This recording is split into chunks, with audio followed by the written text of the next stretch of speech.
दोस्तों, भीम आर्मी के चीफ और नगीना के सांसद चंद्रशेखर आजाद 26 नवंबर संविधान दिवस के मौके पर जो प्रोग्राम उत्तर प्रदेश के मुजफ्फरनगर के जीआईसी ग्राउंड में जो प्रोग्राम किए थे, जिसका वो नाम दिए थे संवैधानिक अधिकार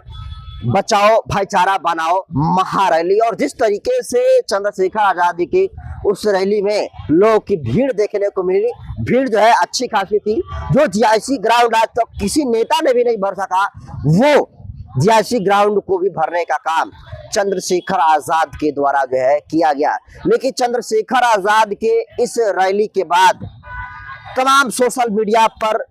जो धड़ा है वो दो धड़ा में बढ़ चुका है। जो चंद्रशेखर आजाद के समर्थक है वो ये इस बात को लिख रहे हैं कि चंद्रशेखर आजाद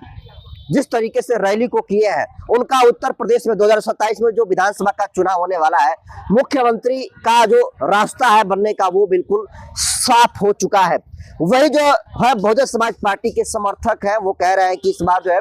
5वीं बार बहन कुमारी मायावती जी उत्तर प्रदेश में शपथ लेने जा रही है सीएम पद की। इसकी क्या है सच्चाई और दोनों में कौन है सही और कौन है गलत, आज के इस वीडियो में दोस्तों बात करूं। उससे पहले नए दर्शकों का अपना परिचय दे देता हूं। नमस्कार, मैं नरेंद्र बसंत हूं और आप जनतंत्र खबर देख रहे हैं। देखिए, भीम आर्मी के चीफ, नगीना के सांसद और इस देश के बहुजनों की एक मजबूत आवाज। आपको पता है कि जहां कहीं पूरे देश भर में जुल्म जाति अत्याचार होता है, चंद्रशेखर आजाद आवाज को बुलंद करने के तरीके से जाने जाते हैं। और जिस तरीके से चंद्रशेखर आजाद पिछले कई एक महीने से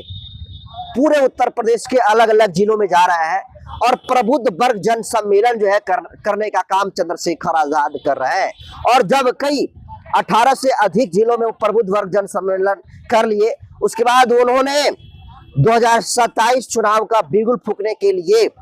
26 नवंबर का दिन चुना और 26 नवंबर में जीआईसी ग्राउंड में 3 मंडलों को लोगों को जो है बुलाने का काम किया। और उन 3 मंडलों के लोगों ने जिस तरीके से जीआईसी ग्राउंड में पहुंचकर चंद्रशेखर आजाद के हाथों को मजबूत करने का काम किया। एक बात तो तय है कि जो चंद्रशेखर आजाद की रैलियों में भीड़ आई थी, उस भीड़ को आप नजरअंदाज नहीं कर सकते हैं। आप चंद्रशेखर आजाद को चंदू कह सकते हैं, चंद्रशेखर आजाद को भाजपा का बी टीम कह सकते हैं, आप उनके कैरेक्टर पर सवाल उठा सकते हैं,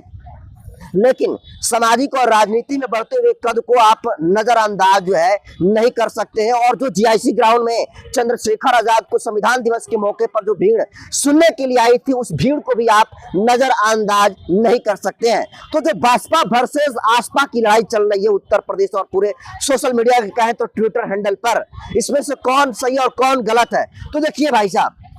मुख्यमंत्री तो वही बनेगा जो जनता के बीच में सबसे ज्यादा लोकप्रिय होगा और जनता के जो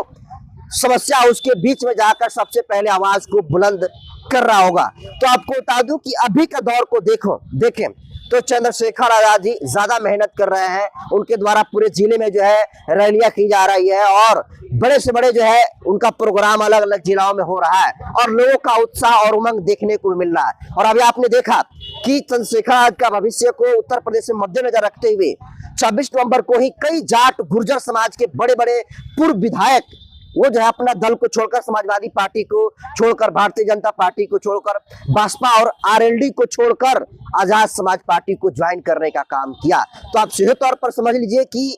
ये चंद्रशेखर आजाद के समर्थक कह रहे हैं कि इस बार चंद्रशेखर आजाद जी उत्तर प्रदेश के परसेप्शन को तोड़ने जा रहे हैं और मुख्यमंत्री बनने जा रहे हैं। तो क्या बहन कुमारी मायावती जी के रहते हुए चंद्रशेखर आजाद का रास्ता जो है इतना आसान होने वाला है? तो इसका जवाब है नहीं, क्योंकि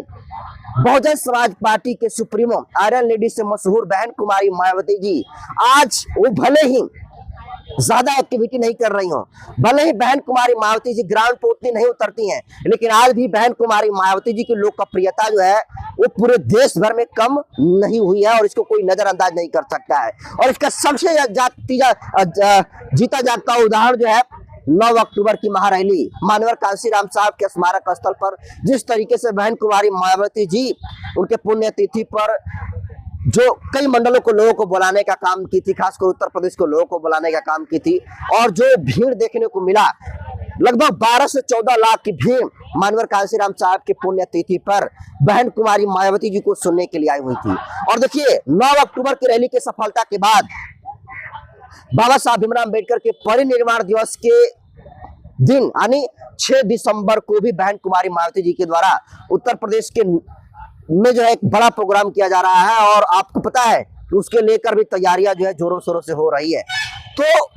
जो बहुजन समाज पार्टी के समर्थक है वो कह रहे हैं कि बहन जी 5वीं बार जो है सीएम बनेंगी। तो इसका जवाब होगा कि देखिए चंद्रशेखर आजाद जिस तरीके से काम कर रहे हैं, एक अच्छा खासा बसपा का जो वोट बैंक है वो चंद्रशेखर आजाद के तरफ शिफ्ट हो चुका है और उसमें कहीं भी लेकिन किंतु परंतु नहीं है। बहन कुमारी मायावती जी का जो मॉडल है, जैसे पहले जिस तरीके से एक्टिविटी बहन जी के द्वारा होता था, बहन जी उससे थोड़ा सा और ज्यादा स्मार्ट तरीके से काम नहीं कर रही उनकी पूरी टीम। और बहन कुमारी मायावती जी की जिस तरीके से कई सालों से जो राजनीति का जो तरीका बदला है उसको मद्देनजर रखते हुए एक जाटव समाज के लोगों में, बहुजन समाज के लोगों में कहीं ना कहीं जो है नाराजगी दिखती है। और जो बहुजन समाज के लोग हैं वो भी चाहते हैं कि बहन कुमारी मायावती जी जो है सड़कों पर उतरे, जैसे चंद्रशेखर आजाद बोलते हैं उसी तरीके से बहन कुमारी मायावती जी भी आवाज को बुलंद करने का काम करें। और पूरे बहुजन समाज के लोग आज भी बहन कुमारी मायावती जी के आदेश को सर आंखों पर रखते हैं, लेकिन कहीं ना कहीं जो बहन जी की एक तरीके से कहे तो सक्रियता जो कम हुई है उसको लेकर एक बड़ा प्रश्न चिन्ह है कि शायद बहन कुमारी मायावती जी 5वीं बार जो है उत्तर प्रदेश के मुख्यमंत्री बनेंगी। लेकिन अभी जो एक्टिविटी हो रहा है उस एक्टिविटी के दम पर यह कहा जा सकता है कि बहन जी वापसी भी कर सकती है, क्योंकि 9 अक्टूबर को अपने प्रोग्राम देखा, उसके बाद 6 दिसंबर को जिस तरीके से नोएडा में प्रोग्राम आयोजित किया गया है उसमें जिस तरीके से भीड़ आने की चर्चा चल रही है। ये कहा जा रहा है कि 2027 जो उत्तर प्रदेश में विधानसभा का चुनाव होने वाला है उस चुनाव का बिगुल बहन जी 6 दिसंबर को फूकने जा रही है। और बड़े पैमाने पर बूथ स्तर पर, जोन स्तर पर जो है बसपा के द्वारा काम किया जा रहा है और बसपा के सपोर्टरों का ये कहना है कि इस बार बहन कुमारी मायावती जी 5वीं बार मुख्यमंत्री बनने जा रही हैं। तो आप सीधे तौर पर ये समझ लीजिए कि अगर चंद्रशेखर आजाद अलग चुनाव लड़ते हैं, बहन जी अलग चुनाव लड़ती है, तो चाहे चंद्रशेखर आजाद के समर्थक चंद्रशेखर आजाद को मुख्यमंत्री बनाने का सपना देख रहे हो या फिर बहुजन समाज पार्टी के समर्थक बहन कुमारी मायावती जी को मुख्यमंत्री बनाने का सपना देख रहे हो, ये कभी भी सपना पूरा होने वाला नहीं है। और ये बात चंद्रशेखर आजाद के समर्थक समझ लें या फिर बहुजन समाज पार्टी के समर्थक समझ ले, क्योंकि जो बहुजनों का वोट है उत्तर प्रदेश में वो 2 धड़ों में बट गया है। एक धड़ा, एक युवा धड़ा, एक एग्रेसिव धड़ा जो चंद्रशेखर आजाद के साथ एक बड़ी संख्या में है। वही बहन कुमारी मायावती जी आपको पता है कि 4 बार मुख्यमंत्री रही हैं, तो उनके भी आप जो है जनाधार को नकार नहीं सकते हैं। और अभी भी बहन कुमारी मायावती जी कितनी भी राजनीति में सक्रियता अभी कम की हो, लेकिन क्रेज कम नहीं हुआ है, लेकिन वोट देने के मामले में अब बहुजन समाज सजग हो चुका है। बहुजन समाज भी चाहता है कि हम ऐसे नेता को वोट दें हमारे जो सुख दुख में हमारे साथ खड़ा हो, हमारे दुख तकलीफों को महसूस करने का काम करे और संसद में रहे या सड़क पर रहे उसकी आवाज को बुलंद करने का काम करता रहे। तो भलाई इसी में है दोस्तों कि उत्तर प्रदेश में बहन कुमारी मायावती जी तभी मुख्यमंत्री बन पाएंगी